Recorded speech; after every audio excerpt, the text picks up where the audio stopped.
Hello दोस्तों, आप सभी का स्वागत है लड़की के लिए फाइट वाले एपिसोड में। तो इस एपिसोड की स्टार्टिंग में मैच कोप्स बैटल जो कि ग्लेन की क्लास 2 और लियोस के क्लास 4 के बीच में होने वाला था। इसमें स्टूडेंट्स को अपने टीचर के कमांड पर चलना होगा और उसमें जिन भी स्टूडेंट्स को हारा हुआ मान लिया जाएगा उन्हें गेम से बाहर होना होगा। और इस बैटल को जीतने के लिए टीचर्स को अपने स्टूडेंट्स को एकदम सही तरीके से सही टाइम पर और सही जगह पर इस्तेमाल करना होगा। और फिर आखिर में जो भी टीम दुश्मन टीम के बेस पर कब्जा कर लेगा या फिर दुश्मन के कमांडर को हरा देगा वो ही विनर बनेगा। इसके बाद लियो सिस्टीन का हाथ पकड़कर कहता है कि तुम्हें मेरी फिक्र करने की जरूरत नहीं है, मुझे भले ही तुम्हारे लिए पहाड़ी क्यों ना तोड़ना पड़े, मैं कुछ भी करके तुम्हें अपना बना कर ही रहूंगा। लेकिन वहीं इस तरफ ग्लेन अपने स्टूडेंट से कह रहा होता है कि सुन लो रे सालो तुम सब, मुझे तुम लोगों की पूरी मदद चाहिए जिससे कि मैं शादी करके एक अमीर घर में जा सकूं और आराम से रह सकूं। जो सुनकर उसके स्टूडेंट सोचते हैं कि अगर हमारा बस चलता ना तो हम जानबूझकर ही हार जाते। तो वहीं इस तरफ एक लड़की आकर सिस्टीन से पूछती है कि क्या तुम सच में जीतने वाले से शादी करने वाली हो, जिस पर सिस्टीन कहती है अरे नहीं यार, ऐसा कुछ नहीं है, ये सब उन दोनों ने खुद से ही बना लिया है। तुम तो जानती हो इन लड़कों को, लड़कियों के पीछे एक नंबर के पगलेट रहते हैं। लेकिन तभी फिर वो सोचने लगती हैं कि शायद ग्लेन ना मुझसे सच में शादी करना चाहता है। और फिर इसके चलते तो वो देवी जी ख्याली पुलाव पकाने लगती हैं, जहाँ पर ग्लेन ने लियोस को मार भी दिया है और उससे शादी के लिए पूछ रहा है। अरे देवी जी रुको रुको, थोड़ा ब्रेक लगाओ। पर फिर वो ज्यादा देर होने से पहले होश में आ जाती है। इसके बाद अगले सीन में मैच स्टार्ट होता है, जहाँ पर क्लास 4 के स्टूडेंट 3 मैन सेल्स स्ट्रेटेजी का इस्तेमाल करके क्लास 2 के ऊपर भारी पड़ रहे थे। ये देखकर लियोस अपनी दूसरी चाल भी चल देता है, जहाँ पर वो क्लास 2 की हर एक यूनिट की तरफ एक साथ काफी सारे स्टूडेंट भेजने लगता है, जिससे कि वो मैच वहीं पर खत्म हो जाए। अब यह देखकर सारे टीचर आपस में बात करने लगते हैं कि कैसे क्लास 2 काफी बुरी तरीके से हार जाएगा क्योंकि उन्हें कोई स्ट्रेटेजी बनानी नहीं आती है। तो वहीं इस तरफ जब दोनों क्लास की यूनिट्स आपस में फाइट करती हैं, तो क्लास 2 क्लास 4 को बड़ी आसानी से हरा देती है, जो देखकर सब हैरान रह जाते हैं क्योंकि यहाँ पर ग्लेन के कहने पर उन्होंने 2 मैन सेल का इस्तेमाल किया था। अब ये देखकर लियोस अपने स्टूडेंट्स को दूर से लॉन्ग रेंज अटैक करने के लिए कहता है, लेकिन तभी रियल उसके लॉन्ग रेंज यूनिट को अकेले ही अटैक करके हरा देती है। आगे लियोस अपने सभी बचे हुए यूनिट्स को फॉरेस्ट के अंदर जाने का ऑर्डर देता है, लेकिन तभी खुद ग्लेन उन स्टूडेंट्स के सामने आकर उनसे कहता है कि तुम लोगों के सामने खुद दुश्मन टीम का कमांडर खड़ा है, इसीलिए अगर मुझे पकड़ सकते हो तो पकड़ लो। इतना कहते ही ग्लेन वहाँ से भागने लगता है और सभी स्टूडेंट्स उसके पीछे पीछे भागने लगते हैं। लेकिन ग्लेन ना एकदम चालाकी से, वेरी चालाक ब्रो, उन्हें अपने ट्रैप में फंसा लेता है। आगे हम देखते हैं कि बाकी बचे हुए यूनिट्स आपस में फाइट कर रहे थे,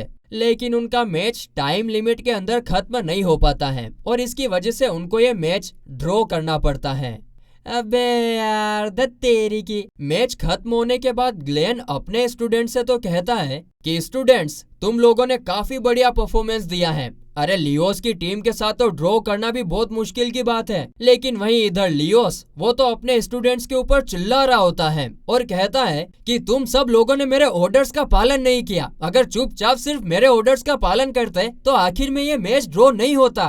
तभी ग्लेन जाकर उससे कहता है कि तुम्हें ना अभी थोड़ा शांत हो जाना चाहिए। एक टीम हारेगी या जीतेगी ये उसके कमांडर के ऊपर होता है, ना कि सोल्जर्स के ऊपर। जिसका लियोस जवाब देता है, ओह तुम अपना ओपिनियन अपने अंदर ही रखो, और वैसे भी हमारा डुएल अभी तक पूरा नहीं हुआ है, मुझे एक रीमैच चाहिए और इस बार मैं सीधा तुमसे लड़ना चाहता हूँ। ये सुनकर ग्लेन उससे कहता है, अरे क्या तुमने अभी तक हार नहीं मानी? जिस पर लियोस कहता है कि बिल्कुल भी नहीं, और मैं तो तब तक कोशिश करता रहूंगा जब तक कि मैं सिस्टिन को अपने फालतू का सपना छोड़कर मुझसे शादी करने के लिए मना नहीं लेता। तो फिर ग्लेन भी कहता है कि देख बेटा, अगर ऐसी बात है ना तो मैं भी पैसों के लिए शादी करने पर हार नहीं मानने वाला हूँ। उसी वक्त सिस्टिन आकर उन दोनों को ये सब रोकने के लिए कहती है और कहती है कि तुम लोगों को क्या मैं क्या सामान दिख रही हूँ जो तुम लोग मुझे ऐसे इनाम रख रहे हो? तभी ग्लेन उसे रोकते हुए लियोस से कहता है कि हम कल सुबह फाइट करेंगे। जिस पर लियोस कहता है कि अब कह दिया है तो पीछे मत हटना। तो ग्लेन कहता है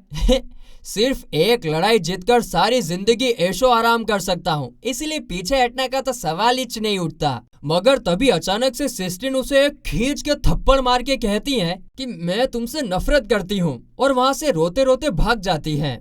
अगले सीन में सिस्टीन रूमिया से पूछती है कि क्या उसे सच में मेरे अंदर सिर्फ पैसों के अलावा और कुछ नहीं दिखता, जिस पर रूमिया कहती है कि अब बस भी करो यार, क्या तुम्हें नहीं पता कि ग्लेन ऐसा इंसान नहीं है। जो सुनकर फिर सिस्टीन को ग्लेन की सारी अच्छी बातें याद आने लगती हैं, और फिर वो पूछती हैं तो फिर वो ऐसा क्यों कर रहा है, जिस पर रूमिया कहती है कि ये तो पता नहीं, हाँ लेकिन जरूर कोई खास वजह होगी जिसकी वजह से हमारे इतने लेजी टीचर इतनी मेहनत वाली फाइट करने के लिए तैयार हो गए, इसीलिए तुम चिंता मत करो और जाकर उनसे बात करने की कोशिश करो। और ये सुनकर सिस्टीन भी उसकी बात मान लेती है। और फिर अगले सीन में हम देखते हैं कि एल्बर्ट और उसके साथ दो दूसरे इम्पेरिया मैजिक कोर्प्स के मेंबर को एक आदमी की लाश मिलती है जो कि एंजल्स डस्ट का एडिक्ट था, और ये उनकी नजर में अब 5वां आदमी आ चुका है। तो वहीं दूसरी तरफ हम देखते हैं कि लियोस उसी आदमी के साथ बैठा हुआ था जिसके साथ में वो पिछले एपिसोड में बात कर रहा था। वो आदमी लियोस से कहता है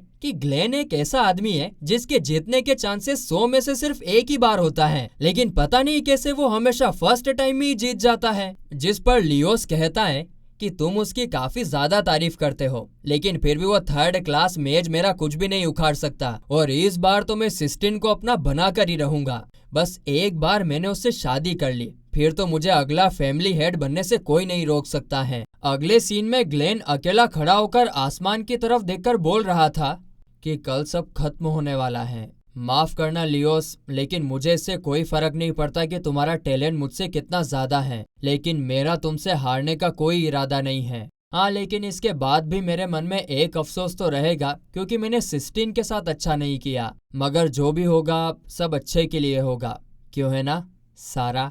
तभी पीछे से सिस्टीन आ जाती है और सवालों की लड़ी लगा देती है कि मैंने तुम्हारे साथ गलत किया है का क्या मतलब है, और ये सारा कौन है, और ये तुम मुझे बताओगी कि तुमने लियोस को चैलेंज क्यों किया है। जिस पर ग्लेन कहता है कि देखो मैंने तुमको ये काफी बार बताया तो है कि मैं ये सब पैसों के लिए कर रहा हूँ, क्योंकि मुझे अब सारी जिंदगी काम नहीं करना है यार, अब इसीलिए मैं उसका फायदा उठा रहा हूँ। इतना बोलकर फिर वो 2 पल के लिए रुक जाता है और कहता है कि तुम मुझे सारा की याद दिलाती हो। काफी साल पहले ना एक लड़का हुआ करता था जो कि मेज ऑफ जस्टिस बनने का सपना देखता था, और इसी वजह से उसने खूब पढ़ाई करी और आगे जाकर इंपीरियल आर्मी का एक मेज भी बन गया था। लेकिन फिर एक दिन उसे अपने मैजिक से नफरत होने लगी जिसे वो काफी प्यार किया करता था, लेकिन फिर भी उस लड़के ने कभी भी सपना देखना नहीं छोड़ा, और वो इसलिए क्योंकि उसके पास एक ऐसी दोस्त थी जो उसके सपनों को सपोर्ट करती थी। हालांकि एक मिशन के दौरान उस बेवकूफ लड़के ने उस लड़की को मरने के लिए छोड़ दिया था,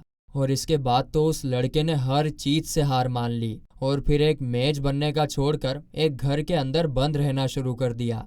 अब तो मुझे खुद भी नहीं पता कि मैं क्या करना चाहता हूँ, लेकिन हाँ शायद तुम्हें देखकर मुझे खुशी होती है क्योंकि तुम अपने सपनों को पूरा करने के लिए इतनी कोशिश कर रही हो, या फिर हो सकता है कि शायद मैं तुम्हारे सपनों को प्रोटेक्ट करके सारा की मौत का अफसोस मना रहा हूँ। ये सुनने के बाद सिस्टीन उससे कहती है तो ये सब सिर्फ पर्सनल रीजंस की वजह से था, लेकिन फिर भी मुझे ये जानकर थोड़ी सी ही सही लेकिन खुशी तो है क्योंकि अब मेरे पास कोई है जो कि मेरे सपनों को सपोर्ट करेगा, और इसीलिए मैं अब कभी हार नहीं मानूंगी। ये सुनते से ही ग्लेन को सिस्टीन के अंदर सारा दिखने लगती है, और इसके बाद वो हंसते हुए कहता है हाँ बिल्कुल, आखिर एक टीचर होने के नाते अपने स्टूडेंट्स को सपोर्ट करना तो मेरा काम है। तभी वहाँ पर लियोस आ जाता है और कहता है कि तुमने बड़ी चालाकी से अपने पास्ट को इस तरीके से बताया जिससे किसी का भी दिल पिघल जाए, लेकिन मुझे तुम्हारी सच्चाई का पता है जो तुमने पास्ट में किया है, क्यों है ना ग्लेन द फूल। ये सुनते से ग्लेन शॉक्ड रह जाता है और कहता है ओ भंडल, अगर अपनी भलाई चाहते हो ना तो अपना मुंह बंद करो और यहाँ से निकलो। जिस पर लियोस कहता है कि दरअसल तुम्हें ऐसे खुलेआम घूमने का कोई हक नहीं है, और तो और तुम अपने इन खूनी हाथों से अपने स्टूडेंट्स को क्या ही सिखा लोगे। जिस पर ग्लेन कहता है ओ होशियारी, मैं देखो ये तुमको आखिरी चेतावनी दे रहा हूँ, अपना मुंह बंद कर लो, नहीं तो मैं तुमसे फाइट करने के लिए कल सुबह होने का इंतजार नहीं करने वाला हूँ। इसके बाद फिर से लियोस कहता है कि तुम्हें तो दोबारा से अपनी उसी पुरानी पोजीशन में चले जाना चाहिए। पुरानी पोजीशन कौन सी?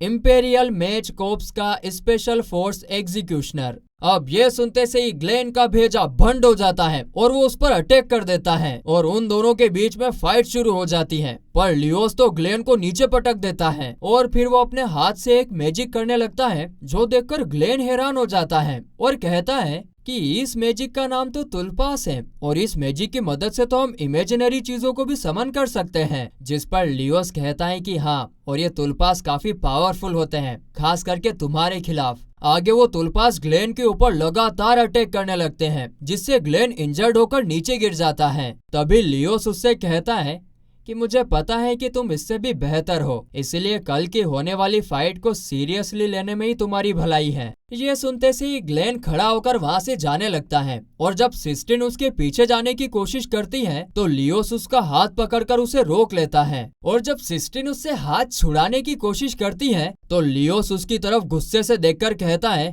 कि ज्यादा होशियारी मारने की जरूरत नहीं है, वरना तुम्हारा वो हाल करूंगा कि किसी को तुम अपना मुंह तक दिखाने लायक नहीं रहोगी। खैर, तुम्हें मुझसे शादी करनी होगी और तुम्हारे पास इनकार करने का कोई हक नहीं है। तुम्हारी खास दोस्त रूमिया और रियल, तुम उन दोनों की पहचान सबसे राज रखना चाहती हो, है ना? इसलिए बेहतर यही होगा अगर खुशी खुशी मान जाओ। इसके बाद अगले सीन में हम देखते हैं कि जब अगली सुबह मैच का टाइम होता है तो ग्लेन मैच के लिए आया ही नहीं होता है, साथ ही में वो पूरी एकेडमी में भी कहीं नहीं होता है और इससे लियोस ये मैच जीत जाता है। और फिर इसी के साथ ये एपिसोड यहीं पर खत्म होता है।